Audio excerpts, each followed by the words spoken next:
So it's coming up to the 5th round in the 2015 season and the start of the European leg of the year here in Spain.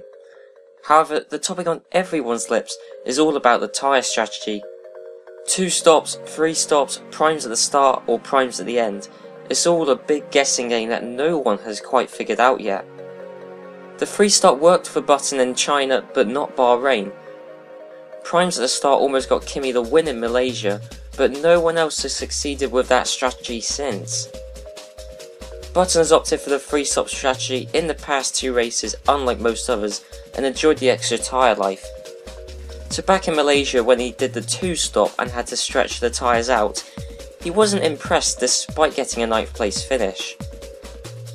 Yeah, it was really. It was getting a bit boring as well at some point, but the first 30 laps weren't boring. They were the scariest 30 laps of my life. I think it was, I don't know, we had understeering the car, but the rear just wasn't there. I mean, every time I touched the throttle at any speed, it was gone, the rear. High speed, low speed, it wasn't normal. So with nobody having yet worked out what to do on the tyre front, we could be in for another mixed and interesting Spanish Grand Prix.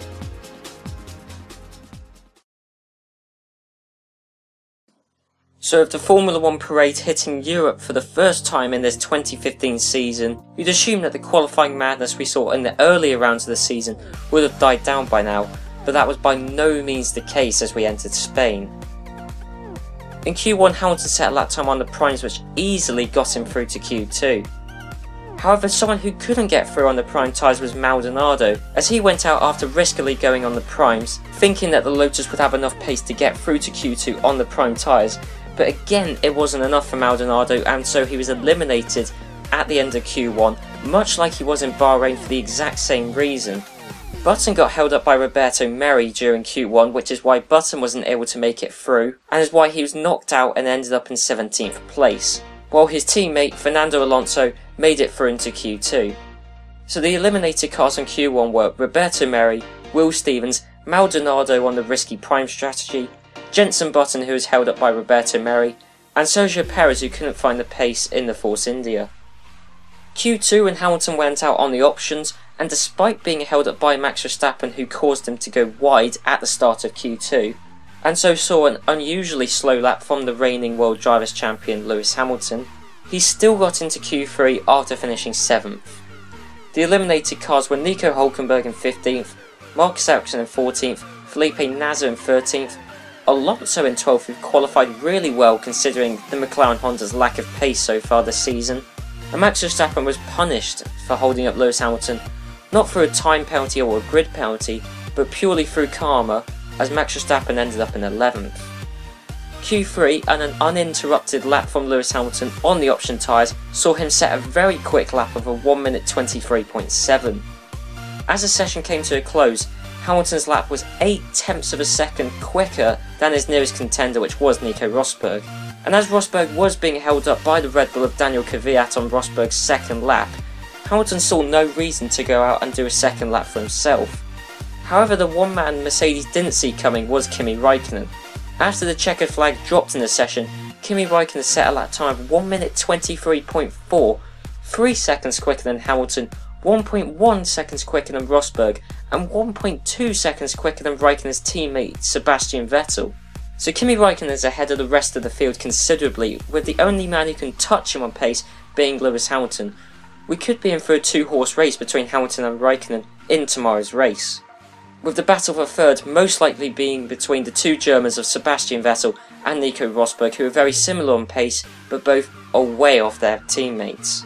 Other noteworthy results in that session were Sainz in the Toro Rosso, who qualified ahead of Daniel Kvyat in 10th, and this was again as karma punishment for Daniel Kvyat after holding up Nico Rosberg in his second flying lap. So with some very interesting qualifying results, and some teammates which are seemingly worlds apart from each other, we could be in for a very interesting Spanish Grand Prix.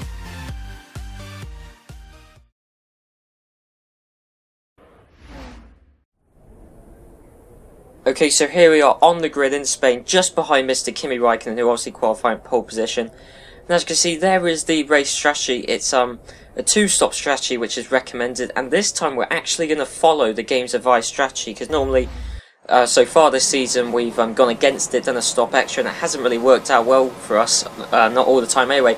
But the lights are out and away we go, and Kimi Räikkönen's got off to a much better start than us, and so is Nico Rosberg on the primes. I mean, that is just, you know, the traction deficit you have if you turn off traction control. And now Vettel is just ahead of us. We got past Vettel. Rosberg's looking slow on the prime tyres already. So can we get past Rosberg? We're going to go around the outside, and with the extra grip we've got on the option tyres, we're able to get past him. You see Rosberg's doing a different strategy to us and to most of the other people on the field, actually starting on the prime tyres. So we've got to see how well he does, especially towards the latter part of the race where he's going to be on the option tyres and we're going to be on the primes. But anyway, we've got past Nico Rosberg. It's Kimi Räikkönen we got to worry about. The only man who could touch us on pace is now ahead of us, and Kimi Räikkönen, just a lap came out of nowhere. So I'm a bit worried about his pace because he's so much faster than his teammate in qualifying, and it's kind of worrying me because, you know, it seems like if we let him get away from us, we will not be able to stay within touching distance. But we get past him on the back straight, and I think we've made the move stick. Yes, we have actually. That was a pretty tight move, but we're just ahead of Räikkönen with Rosberg falling away back and are holding up Vettel somewhat. So we'll skip on. And here's Nico Rosberg. As you can see, this is on about lap 4, and he's dropped away from Vettel, Räikkönen, and us obviously quite away. And now he's holding up a train of both Williamses and Daniel Ricciardo. And Ricciardo is going to make the move. Obviously, he's on the option tyres, which are much quicker. And down the inside, he's easily made the move. And now Ricciardo can now try to catch up to the group of Hamilton and the 2 Ferraris, which is, thanks to him being held up by Rosberg, he's way behind, and as you can see, both Williams were just behind Rosberg there. So it's coming on to the start of lap 7, and what an interesting lap this was, as you'll see right now. So we put into lean mix to try and maximise the tyre life, obviously minimising wheel spin. But because we did that, you know, Kimi Räikkönen was able to get past us down the straight, as well as the fact he's within DRS range, because the DRS effect was really strong around this track. We could just not, we couldn't pull away. By a second away from the 2 Ferraris, especially if there being 2 DRS points in this track. And look at the battling between Hamilton and Kimi Räikkönen, and I think we made the move stick, but Kimi has now got the inside line and he's retaken first now. But yes, you can see, like, I mean, we're going to have the drive and then we'll have his slipstream. Can we make a move into these complex of corners? No, Kimi's got the edge here, but he went a bit frisky coming out the exit of that corner. But now we're going to have DRS on him, so it's a taste of his own medicine, because that's really what's kept him and Vettel actually close to us this entire race, was, both DRS points. And the DRS guard would make the most aggressive move we could, but it looks like we've just got... No, Räikkönen is still there, and what was that? That was a bit of argy-bargy. And as you can see, Ricciardo was catching up to us through all of his battling, and Vettel's just there, just looming behind. Now we've got the inside line on Kimi, and I think we've made the move stick, because Vettel's now challenging Kimi, and he's got to worry about his teammate rather than us. And God, what a palaver that entire lap was. Lap 7 was brilliant. And as you can see, Button is also doing brilliantly for the Brits. I think this is a move for 10th or 9th in the race. But as you can see, Jenson Button slipstream straight past Felipe Nasr, and that is one of the many reasons as to why Button was flying this race and was doing brilliantly for the Brits. And as you can see, lap 10, the tyres are dead, as you can see on the graphic. But we did actually stick to the advised strategy this race. We've ignored it for pretty much all of the previous races this series. Thought we'd listen to it for this race, see how well it goes, and it went quite well. Because, well, as you can see, going to lap 10, we've still maintained our lead, even with all that battling with Räikkönen and Vettel. But if you look, Räikkönen and Vettel are coming in at the same time, so Ferrari are going to double stack, which is going to massively hurt Vettel here. And luckily the Ferrari pit box isn't just in front of the Mercedes one, because if it was, we would have been held up, we would have been stuck in the pits. As you can see, Vettel's only just having his car serviced now. So really, it was kind of a three-way battle for the lead between Vettel and Räikkönen, and Hamilton. It's now a two-way battle just between Räikkönen and Hamilton, because Vettel's dropped off, and I don't see how Ricciardo's quite going to catch up, especially with the Renault engine in that Red Bull. And Rosberg's taking the lead of the race car, but obviously he hasn't stopped yet, because obviously he's on the prime tyres, so he can stretch him out further. And as you can see, look, there's Rosberg, a few seconds ahead of us. And he's coming into the pits now, so that shows, the prime tyres, he dropped back a lot, because we were, well, a few seconds away from being an entire pit stop ahead of him, so that's the gap we've got over Rosberg already, but obviously he's got the slower prime tyres out of the way already. And as you can see, Alonso's bad run this season continues. I think this is his third retirement of the season, just slides and then just ditches it in the gravel. Frustrated with the McLaren car. I mean, that's the third retirement this season. That's shocking unreliability just on Alonso there. And as you can see, Will Stevens exited the pits and just went straight into Raikkonen, the weirdest thing ever. And now Merry was causing carnage as well as Stevens, holding up Rosberg. And Merry should, blue flags would be waved, so Merry should let Rosberg through, but he just doesn't. So both Stevens tried to take out Raikkonen, and Merry was just holding up Rosberg like there's no tomorrow. And anyway, we were able to pull out a few second gap away from Raikkonen. You see, once Raikkonen was outside of DRS range, we were able to, pull out a gap over him. But that just shows how powerful DRS is around this track, especially as there's 2 activation points. But we come into the pits this lap a few seconds ahead of Raikkonen, and really, I think we got this race sewn up because Raikkonen wasn't putting up the threat which he seemed to be, well, we got the impression he would from qualifying. And Rosberg, at least at this stage of the race, is nowhere near a threat. But obviously, we've put on the prime tyres now, and we know that Rosberg is going to be on the option tyres during the last stint of the race. And as you can see, Will Stevens is doing a brilliant job actually holding up Nico Rosberg. Rosberg was able to get past due to DRS, but Stevens, you'll notice if you watch that back, he did swerve over a bit to try and block Rosberg. And thanks to Stevens obviously holding up Rosberg the sector before, as well as, swerving to try and block Rosberg, really did serve us well here. And as you can see, when we come up behind Stevens, it's a beautifully orchestrated move. Look, Stevens just... oh, it's like a little dance he did out of the way. That was majestic, that was. Because, he saw us behind, he just swerved out of the way instantly.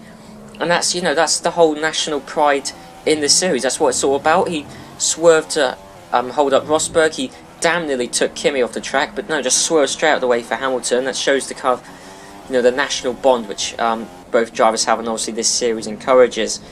Anyway, lap 22, I believe this is the lap that Nico Rosberg comes into the pits, which means he's going to have to stretch his options out 11 laps, one more lap than we did, but on both of our stints. But obviously the car's lighter on fuel, so tyre degradation shouldn't be as bad, so we should be able to stretch them out those 11 laps. But that means we retake the lead quite easily, to be honest, and Rosberg is, away by. And now look, Hulkenberg is holding us up. You see, Stevens got out of the way easily, so did Merry, but Hulkenberg... and that's what I mean. Stevens lets his fellow Brit out of the way, but he holds up his rivals in the race. But, the Germans, they have their back marker in this race. Hulkenberg was just nowhere this race. God knows why he was so far down the field. But that's the whole point, though. The Brits hold up, Hamilton, people getting in the way of Hamilton and Button. But, the Germans can, they can do the same thing. I mean, Hulkenberg was getting in the way of us and really was blocking us there. So... it's it's all part of the strategy, in terms of the national battle, and Germany and Britain, when you look back at the standings, are pretty close. And as you can see, look at all these lap cars that are coming out. I think we've got past about 4 lap cars, and there's Perez, Hulkenberg's teammate. We've got past him, and I think just ahead, I think that is Max Verstappen. But that is about 5, I think that's about 5 lap cars in between us and Raikkonen, but crucially Rosberg as well, because Raikkonen's not that big of a threat. He's fallen off, he's about 10 seconds behind us, he's not that big of a threat.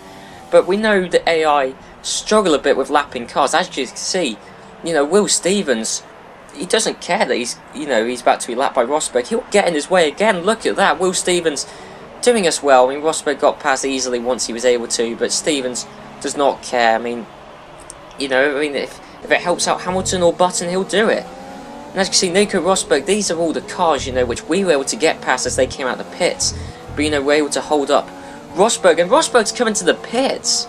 Now, what's that all about? Because he had 11 laps on option tyres, and why? There's no punch, there's no nothing. He could have stretched those options out 11 laps. We were able to do it for 10 laps. He's paying onto the prime tyres. So he's thrown away any chance of winning the race. He was quite a way off anyway, but he's thrown away any chance. He would have been flying once he got past that traffic, but just ditched it. And as you can see, he dropped back to 5th. Now, we got past Ricciardo. This was on the last lap of the race. Got past Ricciardo to get into 4th. But really, Rosberg just threw away his race. He was in 2nd, could easily have won the race. Because, he would have been much quicker than us. But then threw it away into 5th. Later became 4th once he got past Ricciardo. But anyway, we're going to come through. Lewis Hamilton's going to come through to win the Spanish Grand Prix. A relatively unchallenged Spanish Grand Prix from Lewis Hamilton. But still, it's a brilliant day for the Brits. And as you can see, Lewis Hamilton on the top step of the podium with Raikkonen 2nd. And this other Ferrari man, Sebastian Vettel in 3rd. And there's the mighty Mercedes, which carried the Brit of Lewis Hamilton into 1st place. And what a fantastic day for the Brits. With Button putting up a good performance, with Will Stevens just doing all sorts of crazy stuff for us this race. It's a brilliant day, and really the Brits have got a lot of reasons to celebrate here in Spain. And as you can see there, Raikkonen's looking pretty happy, the happiest he's really ever looked, and so's Sebastian Vettel. And as you can see, Rosberg, there he is in 4th place, with Raikkonen 2nd and Vettel 3rd. And Jenson Button in 9th, which is very impressive for the McLaren, with Grosjean there in 10th, the last man to score points. And if you look down, you know, any other interesting results, apart from the fact Alonso retired and Stevens finished ahead of Merry, nothing too interesting there. Well, the Force Indias were way down and Sainz was way down, and Ericsson continues his form of not scoring any points this season. So onto the driver standings, and Lewis Hamilton for the first time this season is leading the Drivers' Championship, just ahead of Vettel and Kimi Raikkonen. And Kimi Raikkonen obviously was leading the Drivers' Championship for quite a large portion of the season, but he's now finally slipped behind Hamilton and also behind his teammate, but there's still definitely a 3-horse race. And Rosberg down in 8th, obviously he's had a lot of disappointing performances this season, and this 4th place really wasn't what he should have got or was expecting or hoping for, but it did manage to claw him up the standings some more, and inevitably he will catch up to the top 3 of obviously Hamilton and the 2 Ferraris. Onto the second half of the drivers' table, and there's no changes from last race, as Verstappen, Sainz and Hülkenberg all haven't scored any more points from last race. But the weird thing is how Hülkenberg has scored so few points, considering the pace with Force India and especially how many points Perez has scored this season. Onto the constructors, and Ferrari are still leading it. Mercedes did outscore Ferrari this race by 4 points, despite the fact Rosberg got 4th, which he really shouldn't have got. But Ferrari still leading it, as they were only just outscored this race. And the only other constructor to get into triple figure points is Williams. And really, once you go past Red Bull, there's such a massive points gap between the top 4 teams and the bottom 5 teams, it's mad. With the only team that hasn't scored points so far this season being Manor. Finally onto the Nations table, and Finland are dominating the Nations table as they have done all season, with Raikkonen doing very well for himself and Bottas also chipping in a few points, means they're doing brilliantly. With Australia and Russia, the 2 one-man country teams of Ricciardo and Kvyat doing brilliantly in their battle for 2nd. Now the interesting scrap is the scrap for 4th, which could easily become a scrap for 2nd between Germany and Great Britain. Now these are the only countries which have 3 drivers with them this season. Obviously Britain have Hamilton, Stevens and Button, and Germany have Vettel, Rosberg and Hülkenberg. And you'd expect Germany, with the drivers they have and the cars that those drivers are in, to far outscore Great Britain. But it has been quite an interesting scrap, and really, despite the fact that Germany should logically win, Great Britain and the underdogs they always have been throughout history are putting up a brilliant fight for 4th, which could very easily become 2nd if Ricciardo and Kvyat have some troubles in the future races. With Brazil doing very valiantly and doing much better than I ever thought they could, with Massa and Nasser doing brilliantly for their countries, which means they're 6th and are kind of in the middle ground near no one else. Anyway guys, I hope you enjoyed this episode. Be sure to leave a like, a comment, what you're thinking about the series, what you thought about the race, because I personally thought this is a pretty good race.